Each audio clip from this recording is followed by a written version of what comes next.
Good morning students. आज हमारा topic जो है रोमन साम्राज्य में हम ऑगस्टस जो उसका शासनकाल में बहुत महत्वपूर्ण शासक रहा है रोमन साम्राज्य का, जिसने रोमन साम्राज्य को बुलंदियों पर ले जा करके पहुंचा दिया था और उनके पड़ोसी साम्राज्य से आगे निकाल दिया था। उस व्यक्ति के उपलब्धियों के विषय में जानेंगे, उसके प्रशासनिक व्यवस्था के विषय में जानेंगे, हम उसका शासन प्रबंध भी जानेंगे। तो हम इस टॉपिक को पेज नंबर 60 पे जो नीचे पैराग्राफ दे रखा है, हम यहाँ से लेके चलते हैं। इस पैराग्राफ पे है, आप देख सकते पेज नंबर 60, यानी जो लास्ट पैराग्राफ है, यहाँ से इसको पढ़ाना है। देखिए, next to the emperor and the senate. अब तक हमने ये बताया था आपको कि इस साम्राज्य के अंदर कि दोनों तरफ से ही तनाव की स्थिति बनी हुई थी। सीनेट के सदस्य जो होते थे, जो कि अभिजात वर्ग के सदस्य हुआ करते थे, वे राजा को अपने मनपसंद मतलब उनका सिलेक्शन करते थे। लेकिन अगर कहीं भी आपस में मतभेद हो जाता था तो वो उस राजा को चेंज करके दूसरा शासक डिक्लेयर कर देते थे। लेकिन अब ऑगस्टस के शासनकाल में सीनेट के हाथों में अब वो शक्ति नहीं रह गई थी। उनके हाथों की शक्तियां ऑगस्टस नाम के इस शासक ने छीन ली थी। द अदर की institution of imperial rule was the army. और इस समय जो महत्वपूर्ण भूमिका निभाने वाले संस्था थी वो सेना थी, यानी सेना बहुत महत्वपूर्ण भूमिकाएं निभाती थी। अगर किसी भी क्षेत्र पर हमला करना है, दूसरे के क्षेत्र को अपने क्षेत्र में मिलाना है और अपनी बात मनवानी है, तो सभी में आर्मी का रोल बड़ा अहम था। Unlike the army of its rival in the Persian empire which was conscripted army. ईरानी साम्राज्य के अंदर इससे इसका अपोजिट सिस्टम होता था। वहां पर बलात भर्ती वाली सेना देखने को मिलती थी। बलात भर्ती वाली सेना का मतलब था लोग अपनी मर्जी से उस सेना में नहीं जाना चाहते थे, लेकिन जबरदस्ती गवर्नमेंट ने रूल ऐसे बना रखे थे कि हर परिवार से एक सदस्य को आर्मी ज्वाइन करनी ही पड़ती थी। जबकि रोमन साम्राज्य में ऐसा नहीं था। रोमन साम्राज्य में व्यावसायिक सेना होती थी। एक व्यवसाय के तौर पर जो सेना के जवान है वो भर्ती होते थे। Romans had a paid professional army where soldiers had to put in a minimum of 25 years of service. Roman साम्राज्य में व्यावसायिक सेना होती थी जिन्हें एक निश्चित भुगतान उनकी यानी वेतन जो है उनको मिलता रहता था और कम से कम 25 वर्ष की सेवा उन्हें करनी होती थी। Indeed, the existence of paid army was a distinctive feature of Roman Empire. और इस प्रकार एक पेड आर्मी का जो अस्तित्व है वो रोमन साम्राज्य के अंदर इसकी एक महत्वपूर्ण विशेषता थी। यानी यहाँ पर सैनिकों को जो वेतन मिलता था, सैनिकों का वेतन के रूप में जो उनको मेहनताना दिया जा रहा था, ये इसकी एक महत्वपूर्ण विशेषता थी जो किसी अन्य राज्य में नहीं थी। Army was the largest single organised body. उस समय सेना जो है सबसे बड़ी संस्था जो कि संगठित होती थी वो बनी हुई थी इन द एम्पायर, उस साम्राज्य में। यानी उन सैनिकों की संख्या बता रखी है यहाँ पे 6 लाख बाय 4th सेंचुरी, यानी 4वीं सदी तक इनकी संख्या लगभग 6 लाख थी। And it certainly had the power to determine the fate of emperors. यहाँ पे ये बताया गया है कि 6 लाख सैनिक जो हैं इस साम्राज्य के अंदर उस सेना से जुड़े हुए थे। It certainly had the power to determine the fate of emperors. और इतनी बड़ी सेना साम्राज्य का भाग्य तय करती थी, शासक का भाग्य तय करती थी कि उसका क्षेत्र और ज्यादा बढ़ना चाहिए या नहीं बढ़ना चाहिए, जीत होनी चाहिए, हार होनी चाहिए। ये सब निश्चित किस पे डिपेंड करता था? सैनिकों पे। Soldiers would constantly agitate for better wages and service conditions. उस समय के जो सैनिक थे वो नियमित रूप से क्या करते थे, अपने वेतन बढ़ोतरी के लिए और अपनी कार्य परिस्थितियों के लिए, सेवा सुरक्षा के लिए, सेवा की स्थितियों के लिए सुधार के लिए डिमांड कर रहे थे। These agitations often took the form of mutinies, कभी कभी सैनिक विद्रोह भी देखने को मिलते थे।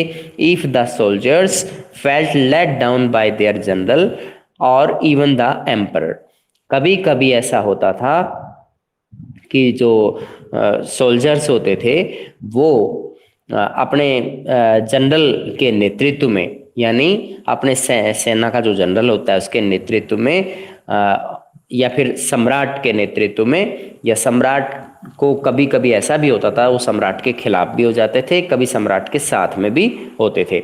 Again our picture of the Roman army depends largely on the way they were portrayed by historians with senatorial sympathies। यहाँ ये बताया गया है कि दोबारा से कि एक तस्वीर साफ हो जाती है कि रोमन साम्राज्य के अंदर जो है बड़े व्यापक रूप से इतिहासकारों ने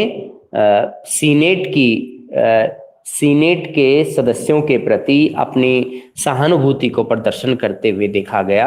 यानी बहुत से ऐसे इतिहासकार थे जो सीनेट को अब भी महत्वपूर्ण मानते थे, लेकिन ये चीज वापस उस दौर में कभी नहीं लौट सकती थी। The senate hated and feared the army, senate के सदस्य घृणा करते थे और सेना से डरते थे, because it was a source of often unpredictable violence, क्योंकि ये अचानक से कभी भी हमला या नुकसान करने का स्रोत हो सकती थी, कभी भी ये किसी का भी नुकसान कर सकती थी। Specially in the tense condition of the 3rd century, विशेष तौर पर तीसरी सदी की कठिन परिस्थितियों के दौरान। When government was forced to tax more heavily, जब सरकार ने अधिक टैक्स की मांग लोगों पर बना के रखी, टू पे for its mounting military expenditures, अपने देश में सेना के खर्चों को निपटाने के लिए आम जनता पर भारी टैक्स की मार गवर्नमेंट के द्वारा लगाई गई। अब इसके बाद आगे बढ़ते हैं।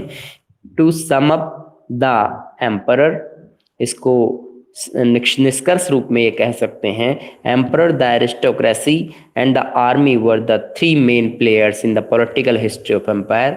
रोमन साम्राज्य के राजनीतिक इतिहास में एरिस्टोक्रेसी, आर्मी और इसके अलावा और कौन है, एक एम्परर, ये 3 जो है प्रमुख रूप से खिलाड़ी रहे थे जो राजनीतिक इतिहास के महत्वपूर्ण 3 खिलाड़ी थे।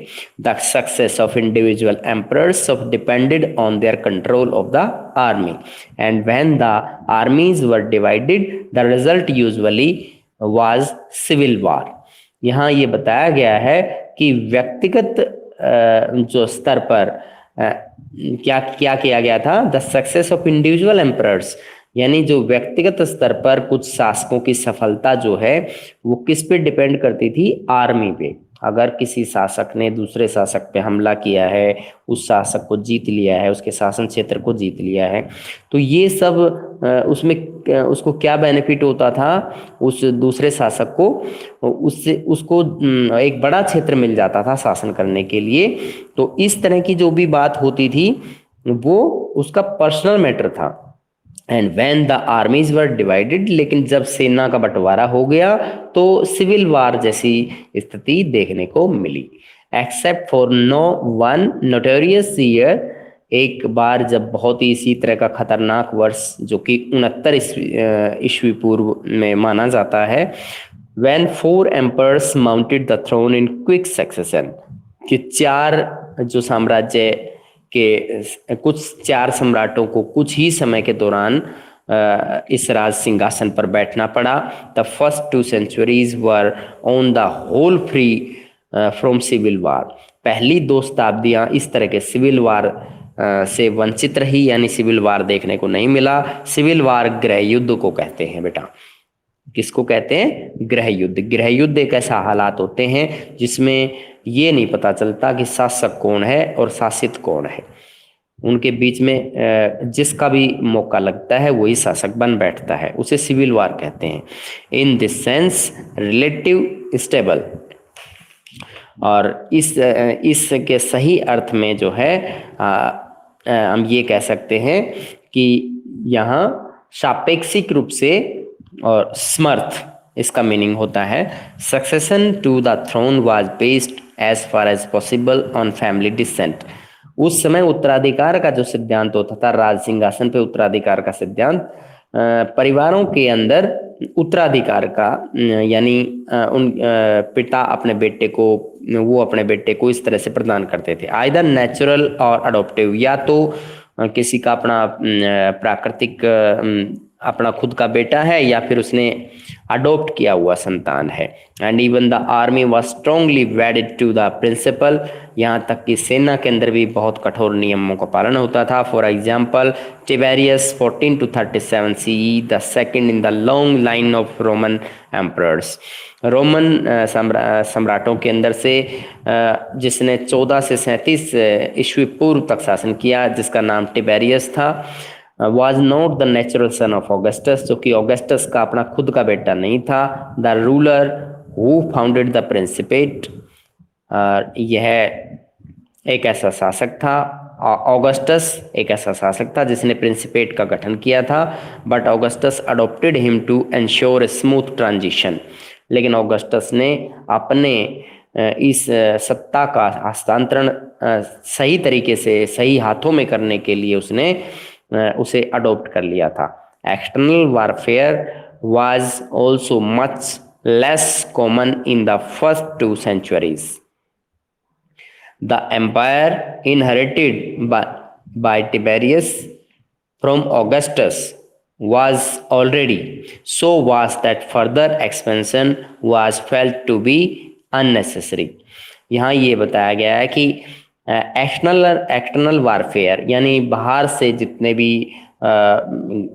बाहरी युद्ध जो होते हैं, बाहर से जो हमले हो रहे थे, उससे संबंधित जो मामले थे, तो इस तरह की जो बातें थी तो वो बहुत कम उस समय देखने को मिले पहली 2 शताब्दियों में। And the empire inherited by Tiberius from Augustus, और ऑगस्टस से जो शासन का जो हस्तांतरण था, सत्ता का जो हस्तांतरण था, वो टिबेरियस के हाथों में चला गया। So was that further expansion was felt to be unnecessary, और इसलिए अब सत्ता का और अधिक एक्सपेंशन जरूरी नहीं रह गया था। इनफैक्ट वास्तव में the Augustan age is remembered for the peace, इसीलिए ऑगस्टस के काल को एक शांतिपूर्ण काल के नाम से उसे जाना जाता है।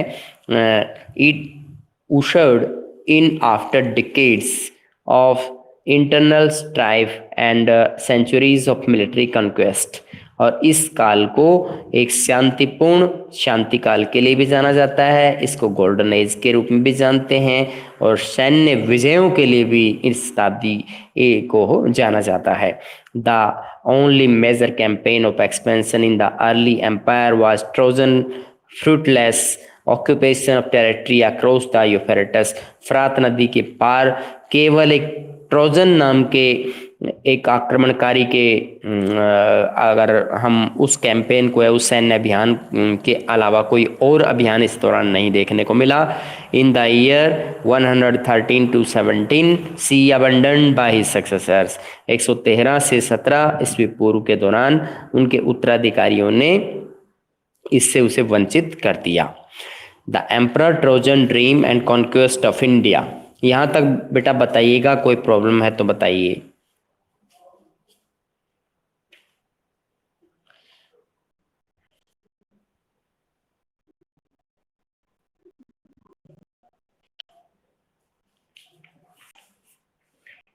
हाँ बेटा,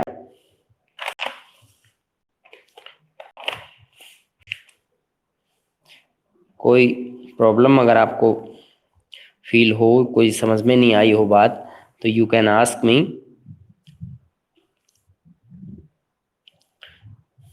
आगे देखिएगा। The emperor Trajan dream a conquest of India, then after a winter in Antioch marked by a great earthquake. यहाँ सर्दियों की बात है, एंटियोक के अंदर एक भूकंप आया।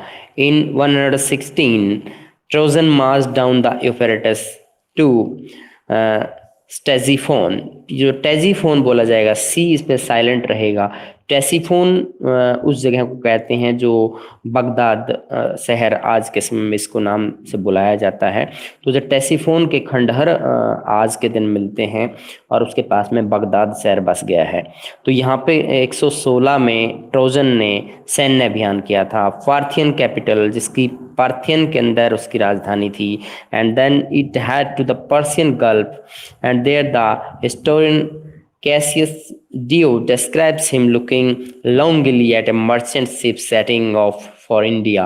और वह भारत की तरफ जा रहे व्यापारिक जहाज़ों को बड़े ही लालायित नज़रों से देख रहा था। वो चाह रहा था कि भारत पर भी वो हमला करे और उसे जीते।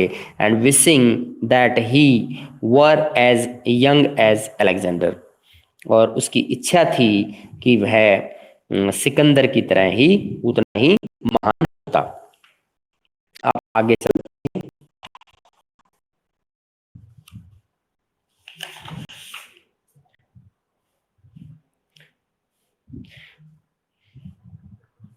Near East, from the perspective of someone who lived in the Roman Mediterranean, this referred to all the territory east of Mediterranean, chiefly the Roman province of Syria, Palestine, Mesopotamia, in looser sense the surrounding territories, for example, Arabia।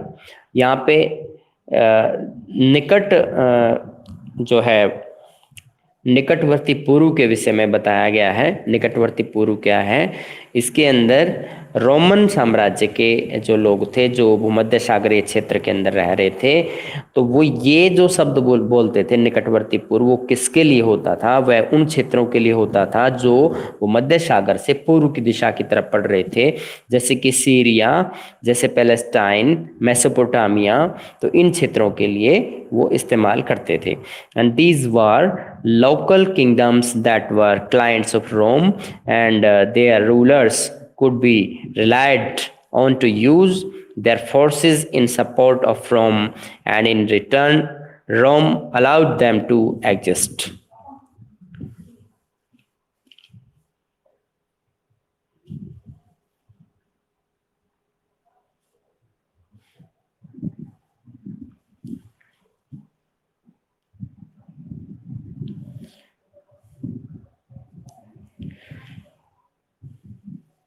यहाँ these were local kingdoms, ये बहुत ही स्थानीय साम्राज्य थे, यानी स्थानीय स्तर पर गठित किए गए थे। That were clients of Rome, जैसे रोम के अंदर जो क्लाइंट्स के नाम से इन्हें जाना जाता है, रोम के क्लाइंट्स के नाम से जाना जाता है। Their rulers could be relied on to use their forces in support of Rome, क्योंकि इनकी जो सेना होती थी वो रोमन साम्राज्य की सेना को सपोर्ट देती थी। And in return Rome allowed them to exist, और रोम साम्राज्य इनको स्वतंत्र रूप से शासन करने की परमिशन प्रदान करता था। Pont du Gard near Nimes, France, 1st century BCE, Roman engineers built massive aqueducts over 3 continents to carry water. Pont du Gard near Nimes, France, 1st century, Roman engineers built massive aqueducts over 3 continents to carry water। यानी यहाँ पर कुछ स्थानों के नाम दे रखे हैं, जैसे पोंट डू गॉर्ड, और इसके अलावा फ्रांस का है। इसके अंदर रोमन साम्राज्य के जो इंजीनियर्स थे वो बहुत ही बड़े स्तर पर, यानी तीनों महाद्वीपों के अंदर जो जल राशियां होती थी उनसे आपस में जुड़े हुए थे, क्योंकि इनके जल मार्ग के थ्रू बड़ी मात्रा में जहाज़ों का आदान प्रदान एक स्थान से दूसरे स्थान पर हो रहा था। इस प्रकार ये आपका जो टॉपिक है, मेन टॉपिक जो है वो पूरा हो रहा है। अब यहाँ तक कोई प्रॉब्लम तो बता सकते हैं? यहाँ तक कोई प्रॉब्लम है किसी तरह की?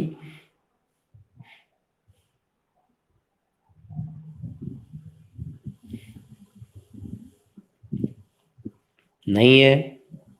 It means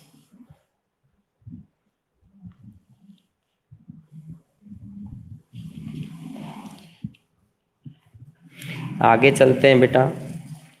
Much more characteristics was the gradual extension of Roman direct rule. उस समय रोमन साम्राज्य के शासन के अंदर धीरे धीरे इसका विस्तार हो रहा था, और यह भी इसकी एक महत्वपूर्ण चारित्रिक विशेषता थी कि रोमन साम्राज्य का विस्तार धीरे धीरे हो रहा था. This was accomplished by absorbing a whole series of dependent kingdoms into Roman provincial territory. यहाँ this was accomplished by absorbing a whole series. यहाँ पर कुछ ऐसे भी छोटे छोटे शासक हुआ करते थे जो डिपेंडेंट थे किस पर, रोमन साम्राज्य की इस प्रोविंस पर, रोमन साम्राज्य की इस रियासत के बड़े क्षेत्र पर छोटे छोटे जो रियासतें होती थी, राजाओं की रियासतें होती थी, वो डिपेंड करती थी, वो अपने लेवल पे काम नहीं कर पा रहे थे. The near east was full of such kingdoms. और नियर ईस्ट यानी निकटवर्ती पूर्व में ऐसे बहुत से छोटे छोटे साम्राज्य थे. But by the early second century, लेकिन दूसरी शताब्दी के दौरान those who live west of Euphrates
ठीक है. मेरे सिर में दर्द अभी तो होता है, थोड़ा बहुत हो जाता, उतना ही है. भूख भी कभी लगती है पूरी, कभी नहीं. नींद तो आ गई थी. आ गई. करके चेक करो, अंदाज होता है जब पड़े को. बुखार तो आता है कभी तो. अब तो खाना फिलहाल अब तो नहीं है, लेकिन कभी कभी आ जाता है. अब सिर में दर्द है और को फिलहाल. हाँ, सिर में दर्द. अब मैंने टेबलेट ले ली ना, सुबह था. वो दोनों लग गए.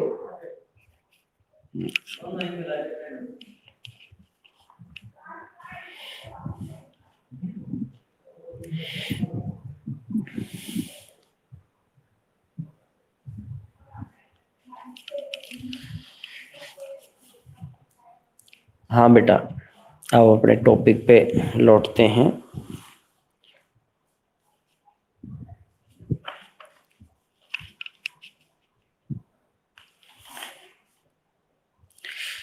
देखिए, हम यहाँ आपको बता रहे थे much more characteristics was the gradual extension of Roman direct rule. यानी जो रोमन साम्राज्य है उसके अंदर एक प्रत्यक्ष शासन का एक उदाहरण ये था कि उसमें नियमित रूप से इसका विस्तार हो रहा था. और उसके अलावा यहाँ पर हमें ये पता चलता है छोटे छोटे स्थानीय शासक होते थे जो इन पे बड़ी रोमन साम्राज्य की रियासत पे डिपेंड कर रहे थे. नज़दीक का जो निकटवर्ती पूर्व था, इस साम्राज्य का ये बड़ा उदाहरण था. इसमें बहुत से ऐसे छोटे छोटे राज्य थे. यहाँ पर आरंभिक दूसरी सदी के दौरान की बातें यहाँ बताई गई हैं जो कि फरात नदी से के पास के क्षेत्र के बारे में है. आगे बता रखा है some of these kingdoms were exceedingly wealthy. इनमें से कुछ साम्राज्य ऐसे भी थे जो बहुत ही ज़्यादा धनवान हो रहे थे. For example Herod kingdom yield to equivalent of 5.4 million denarii per year. यहाँ पे ये बताया गया है कि 5.4 मिलियन दिनारी के बराबर, मतलब एक वर्ष के अंदर इतनी कमाई ये लोग करते थे, equal to over 125,000 kilogram of gold, 1,25,000 kilo सोना के बराबर जो आय है वो हेराड नामक प्रांत से प्राप्त हो जाती थी। ये हेराड जो साम्राज्य है, इससे इतनी आय होती थी, तो इसका मतलब है ये बहुत ही जो है धनवान था। The denarius was Roman silver coin containing about 4.5 या 4.5 gram of pure silver. Denarius नाम का जो रोमन साम्राज्य का सिक्का था 4.5 ग्राम शुद्ध चांदी का बना हुआ था। In fact except for Italy, Italy को छोड़ करके, which was not considered a province in these centuries, which was not considered a province in these centuries। इसके अंदर ये बताया गया है कि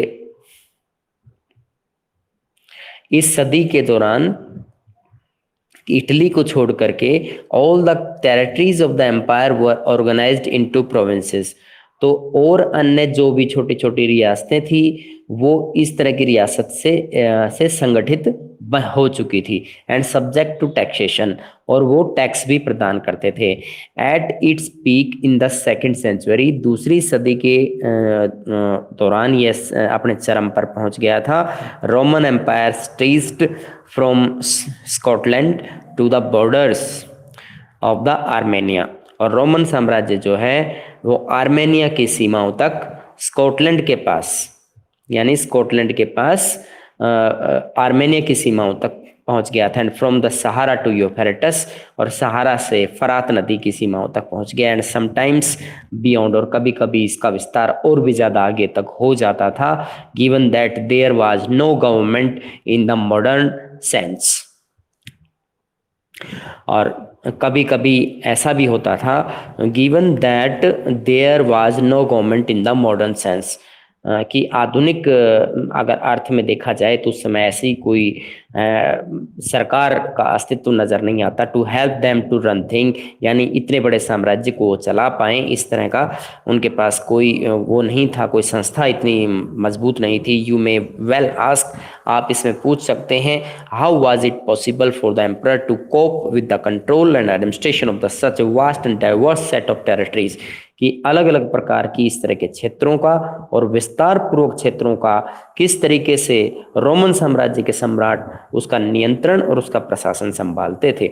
with the population of some 60 million in mid second century, और जनसंख्या के लगभग 60 मिलियन लोग ऐसे थे जो मिड सेकेंड सेंचुरी के दौरान इतनी जनसंख्या वहां देखने को मिलती थी। 60 मिलियन लोग रहते थे। The answer lies in the urbanisation of the empire, और रोमन साम्राज्य के दौरान इस शहरीकरण की व्यवस्था के बारे में हमारा उत्तर स्पष्ट होता है, यानी उस समय शहरीकरण बढ़ रहा था। The great urban centres that line the shores of the Mediterraneans, ये Carthage, Alexandria, Antioch were the biggest among them. यहाँ पर कुछ महत्वपूर्ण शहरी केंद्रों का उल्लेख यहाँ किया गया है जिन्हें हम भूमध्य सागरीय केंद्र के नाम से जानते हैं, जो भूमध्य सागर के किनारे पर स्थित थे। जैसे कार्थेज है, अलेक्जेंड्रिया है, एंटियोक है, ये सब वहाँ पाए जाते थे। Were the true bedrock of the imperial system, जिससे इस शाही प्रशासन तंत्र को एक मजबूत आधार मिलता था। And was the through the cities that government was able to tax the provincial countrysides. इन सभी बड़े शहरों की बदौलत सरकार के लिए आसान हो जाता था कि जो रियासतों से या देहात के इलाकों से टैक्स कलेक्ट करना आसान हो जाता था। Which generated much of the wealth of the empire, क्योंकि साम्राज्य का एक बड़ा धन का बड़ा भाग यहाँ से मिल जाता था। What this mean it is that the local upper class actively collaborated with the Roman state in the administration their own territories। इसका मतलब यह था कि जो अपर क्लास थी, यानी अभिजात वर्ग के जो लोग थे, रोमन साम्राज्य के प्रशासन में और उनके क्षेत्रों में महत्वपूर्ण भूमिका निभा रहे थे। And raising taxes from the history is the dramatic shift in the power between Italy and provinces. यहां बताया गया है, इस टॉपिक को फिर से आप देखिए, raising taxes from them. In fact, one of the most interesting aspect of Roman political history in the dramatic shift in the power between Italy and provinces. यहाँ ये बताया गया है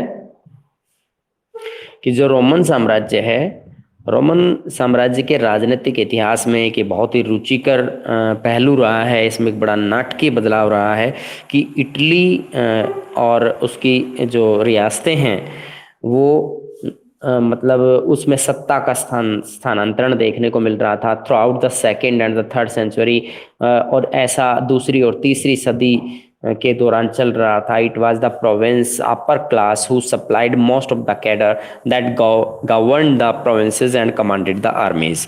और ऐसा तब तक चलता रहा जब तक कि ऐसा तब तक चलता रहा जब तक कि इन रियासतों के अंदर और जो सेना के जो जवान थे या सेना के जो कमांडर्स थे वो इन्हें कमांड करते रहे, गवर्नमेंट इनको कमांड करती रही।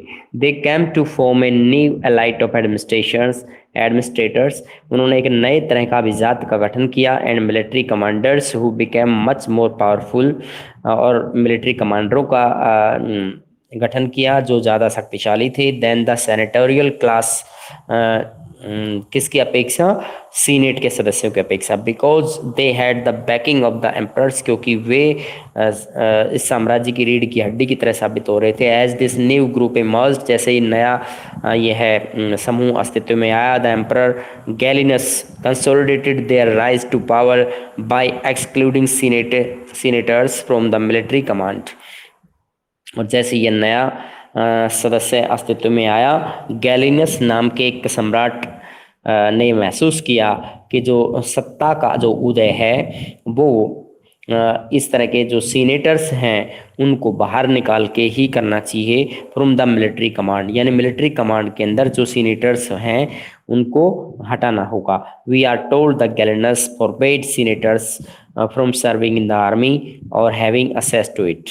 और उन्होंने गैलिनस ने ये अंदाज़ा लगाया कि जो सीनेटर्स हैं उन लोगों को आर्मी से और आर्मी तक पहुंच से दूर करना चाहिए in order to prevent control of the empire from the falling into their hands, क्योंकि उनके हाथ में जाते ही ये साम्राज्य जो है गिरावट के दौर की तरफ बढ़ने लगा।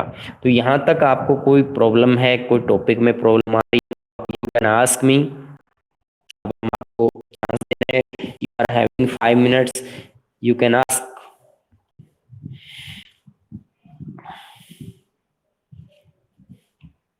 अंशु बेटा, सचिन, जतिन चिल्लर, प्रियंका, हर्ष, मधु। बेटा पेज नंबर 62 तक का कंप्लीट हो गया, इसको एनसीईआरटी में आप पढ़ लेना। और अपने क्वेश्चन आंसर जो मैंने भेजे थे अभी आप उस पे सीआर एप्लीकेशन पे अपना 2 या 3 दिन पहले का, 4 दिन पहले का अपना काम चेक कर लेना। व्हाट्सएप ग्रुप पे भी देख लेना, हिंदी और इंग्लिश मीडियम में अपने क्वेश्चन आंसर वहां से नोट कर लें।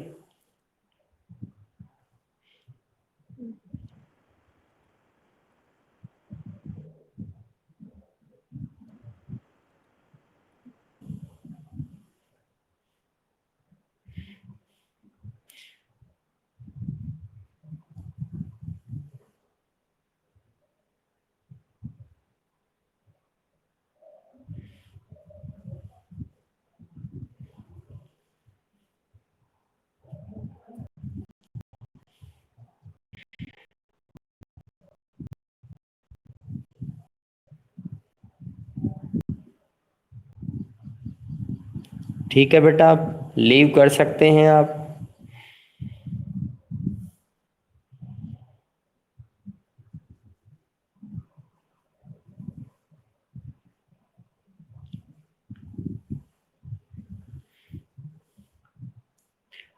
Anshu, Sachin, you can leave बेटा।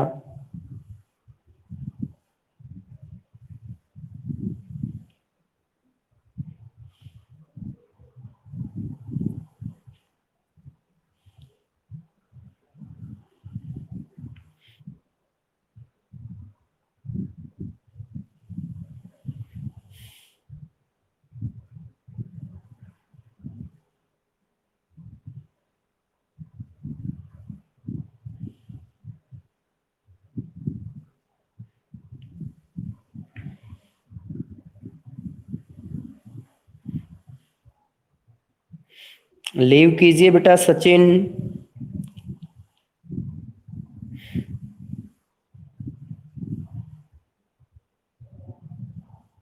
सचिन